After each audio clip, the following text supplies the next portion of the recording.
Hey, Jules Blessed Vegan, and as always, welcome to my channel. And for those of you who are new, I knew you can benefit. So I've been doing sprouts and microgreens, and yesterday I did a video getting some microgreens started, and I will be revisiting that, but I'm going to wait for the 48-hour mark because unlike sprouts, which you can just see instantly the progress, microgreens, and especially to get them to their greatest nutritional value, can take more like 6 to 10 days. And they do need to be in the dark for a few days as well before you bring them into the light, right? Which totally allows the chlorophyll to green them and make them even more amazing. The only thing I will say, if you did see that video, was I had to reconsider a couple of things. One, I had put bricks on all 4 of the trays, and at like midnight I ran out and took the bricks off the 2 trays that had not even begun to sprout because they didn't need to be weighted down yet. The other thing is, this morning when I went to look at them, it was so sad. The chias basically had absorbed all the water and they were just thirsting to no end.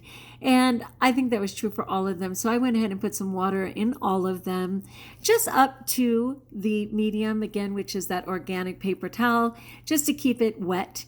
And then it wasn't like lapping or soaking them, but it allowed for any water to be absorbed that was needed. So that's the only thing that I did different, but I'll be sharing on that tomorrow. Today, I wanted to talk about spices and the characteristics of spices because, oh my gosh, if it's not your thing, it's impossible to know what all goes into it. Like, I've seen specials on people creating a perfume, and I'm like, are you kidding me? What? How many components does it have, and what did they need to do? Like, I had no idea. And it's very interesting. It's almost the same with spices. And what I want to say about that is that when I was a little girl in first grade, my teacher, Mrs. Sorensen, totally did this great thing where she covered our eyes with a blindfold and then she held up one fruit or vegetable, but had us actually eat another. And inevitably, we would choose the one we were smelling, like almost every single time. And I have a really good video on the importance of allowing yourself to smell the food or whatever, and I'm going to include that as the description of the video. But anyway, so yeah, we chose the wrong one, whatever we were smelling. And I totally understand that because I am so affected by scents. And, you know, the temptation is really in the smell. And obviously using spices and herbs and everything like that can really wake up a dish, especially if it's a very simple one. And there's some bland things that automatically take on the flavor of whatever it is that you add. And the reason this even got me going was because I was out front and I have a ton of rosemary. And like when I smell rosemary, every ounce of me just wants to smile, relax. It doesn't matter that it's 100 degrees, and even right now it's still 80 degrees at 8 o'clock at night, but it immediately puts me in the cool of November and fall. It makes me smell everything to do with Thanksgiving. It makes me feel like I'm watching Hallmark movies, you know, on Christmas with my tree lit. I mean, it just brings up so many things for me. It's astounding. It's astounding. And I readily crunch it too, just as it is. There's so many great properties. And I can include my rosemary video as well as part of the description. One moment. Thanks. I'll include that in the description of the video as well. So I absolutely love that. So anyway, I was going down the hill briefly to see family, and I have a bunch of mung bean sprouts, more than most people would know what to do with. But I put some in a Debbie Meyer green box, and I went ahead and had oranges and different things because I was bringing my food with me. And then for fun, because mung beans are relatively mild, I decided to take some Frontier brand pizza seasoning. I don't even know my name, okay? You smell that pizza, and if you're a pizza person, which I certainly was, oh my goodness, like you are eating pizza. And it really tricks you. So I sprinkled it all over those mung beans, and what a fantastic treat that was. I mean, honestly, my brain, and I hope not calorie-wise, thought I was eating pizza. No, I do not want to wear the calories of an artificial pizza. That was in my head. Thank you very much. Okay, anyway, let's get on with this. It's so fantastic, and I will include it again as part of the description as well. And this is from Spices Inc., and it's called Flavor Characteristics of Spices. I'd be interested to know what you know about this. It's pretty interesting. So it's the spices give aroma, color, flavor, and sometimes even texture to food. Each spice, chili, or herb has specific, unique chemical compounds that create these sensual qualities. And sensual's right, because you can see I am so affected by that rosemary in a very sensual way. Even casual cooks are probably able to identify the 4 most well-known flavor profiles, which are, I'll give you a moment, what are they? The 4 most common flavors. Da-na-na-na. Did you guess bitter, salty, sour, and sweet? You would be right. In the last decade or so, a 5th taste profile known as umami, it's U-M-A-M-I, has emerged in the collective social consciousness in America. This Japanese word translates loosely to pleasant, savory taste and is usually associated with the flavor of things like mushrooms or nori. The best description of umami is that it falls somewhere between savory and salty, though there is no English word to accurately describe that flavor, and I may not be saying it right, forgive me. When talking about spices, a true spice aficionado simply cannot be limited to just 4 or 5. For these people, there are many more equally identifiable flavor characteristics: cooling, earthy, floral, fruity, herbaceous, hot, nutty, piney, pungent, spicy, sulfury, and woody. Spices usually do not have a single flavor profile. For example, the popular spice cumin falls into a few of the flavor profiles, as it is both earthy and spicy. Thyme is bitter, floral, herbaceous, and piney. Americans tend to consider themselves the center of many universes. Word. And the culinary world is not exempt to this phenomenon. Americans' taste buds do not necessarily align with the taste buds of people around the world. For example, there are many cultures that consume much spicier cuisine than the typical American. This would mean that the focus would be on other specific flavor profiles, not on spicy flavors. It's so true. Let's be fair. Our country is only celebrating like its 240 plus birthday, and we've only been around discreetly for over 400 years. Many of those places are thousands of years, all right? Okay, but I love our ego. It's all good. Okay, so in our page descriptions of spices, chiles, and herbs, we provide a flavor profile for each, as well as other spices that partner well with each particular spice, chili, or herb.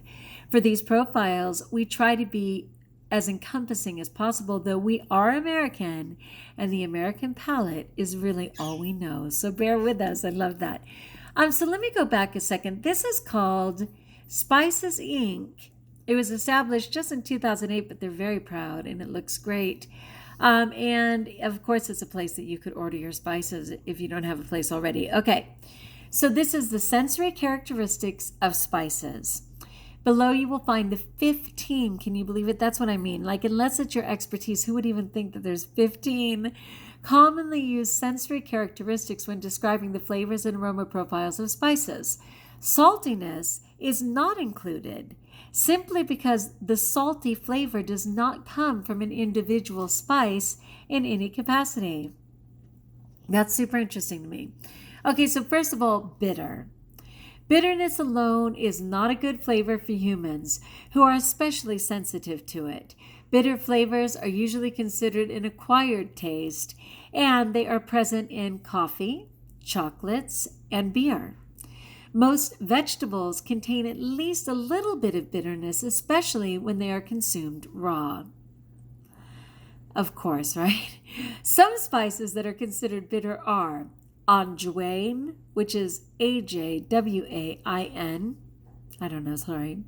Bay leaf, celery, clove, cumin seed. Epazote, which is Epazote. Fenugreek seeds, horseradish, juniper, lavender, mace, marjoram, oregano, summer savory, Sichuan peppercorns, star anise, turmeric, and thyme. Wow, That's a lot. I did a lot of different videos on some of these, and I'll try and find some of them for you because I most certainly talked about, turmeric and just a bunch. Celery, just a bunch. Seriously, I'll see what I can find. All right, the second characteristic is cooling. Cooling spices are those that give the mouth a refreshed sensation. If your first thought was tasting mint in a tall glass of chilled water on a sweaty summer day, that is exactly the feeling your mouth gets from cooling spices, which may include spearmint, dill, anise, fennel, and sweet basil. Okay, earthy. Earthy spices are those which taste closely resemble where they come from, the earth, right? This is the flavor profile used to describe potatoes or beets, foods that are intimately tied to the earth. Some people will say this flavor is dirty and undesirable. This flavor comes from the presence of geosmin. Okay, so some earthy spices include achiote, is it achiote, cumin, and saffron. Remember, they're talking about the spices, not the food. Okay, fruity. Herbs and spices with this flavor profile taste exactly how you would expect them to. They are sweeter and give off a nice fruity scent. Some fruity spices include anise, fennel, nigella, summer savory, star anise, and tamarind. Herbaceous is the next characteristic. Herbaceous flavors are those which are herbal in nature. This seems like an obvious thing to say, but there is really no other language to describe this flavor. Some herbaceous spices include dillweed, lavender, oregano, parsley, rosemary, sage, summer savory, tarragon, and thyme. I love all of this. I like it because I can already, I'm excited about the tea I'm going to have tonight because seriously, I have so many teas to choose from and they're all made from the miraculousness of what they're talking about here. Okay, the next category is hot. The hot flavor profile comes from the most exciting part of the flavor range. This flavor is characterized by its ability to heat up your mouth quickly, sometimes making food unbearable enough to leave you coughing. If your chile is the right level of hot, you may find yourself crying as well. Some hot spices include black pepper, chilies, horseradish, mustard, wasabi, and white pepper. I am not familiar with white pepper. I absolutely love, wasabi, yes. My eyes will be watering, I'll be losing my mind, and all I can think is more, please. I love horseradish. I love black pepper, but that seems very mild to me. I mean, if you have ground pepper and you actually accidentally chomp on one, maybe, but I'm going to be interested in what white pepper is about. Okay, nutty. People love that. Some people associate this flavor with almonds. Foods that are also associated with this flavor are cashews, peanuts, and walnuts. There is almost something buttery about the nutty flavor. Some nutty spices include anjoin, which is that AJWAIN. Sorry, it's like AIN is rain. Ajwain. All right. Black cardamom, coriander seed, cumin seed, fenugreek seed, mustard seed, poppy seed, and sesame seed. I love all of those, seriously. Okay, piney. That's interesting. If you have smelled a pine tree before, you have a vague idea of what the pine flavor tastes like. It's a bitey flavor that one must become accustomed to. Some piney spices include bay leaf, rosemary, and thyme. I'm all in. I love those. Okay, pungent. I love the word pungent. Spices that fall into the pungent classification are strongly flavored and have strong aromatics as well.